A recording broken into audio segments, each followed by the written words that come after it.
It's indeed a statement of fact that with the advent of the Muhammadu Buhari administration in 2015, the fortunes of the Nigerian military changed as evident in the prosecution of the war against terrorism in Nigeria.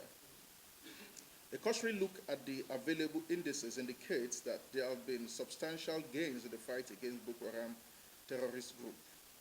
This period has seen their ranks broken, and they have resulted in aiming at soft targets in women and children, going on rampages in villages and causing destructions to paint a picture of a potent fighting force.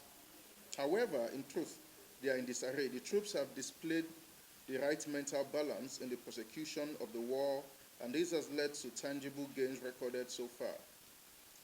All of these gains are attributed to the commitment of the Muhammadu Buhari administration to address the various threats posed by the Boko Haram group.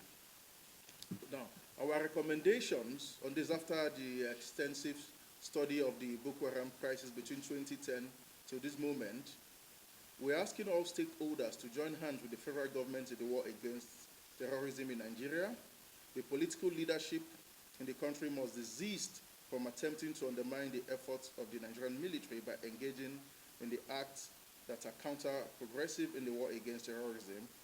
The religious and community leaders in the Northeast must continue to support the Nigerian military in its operation in a bid to bring in an end to the Boko Haram crisis, rather than going on the streets and making foul statements. For instance, we heard about an attempted attack recently where a governor of a state went ahead and laying accusations, whereas a lot of us who saw the video could see very well that the governor was nowhere to be found. They were looking for him. So I wonder where he was able to get his fact, about that.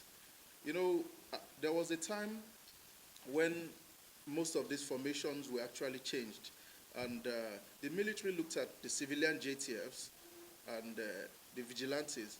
So with their own information gathering, they were able to filter the good ones from them, and they absorbed them and discarded those that they felt still had ties to these guys. But unfortunately, instead of there to be a synergy between the state government and the military, but what we've been seeing is something different that's counterproductive to the morale of the Nigerian military in the fight against insurgency.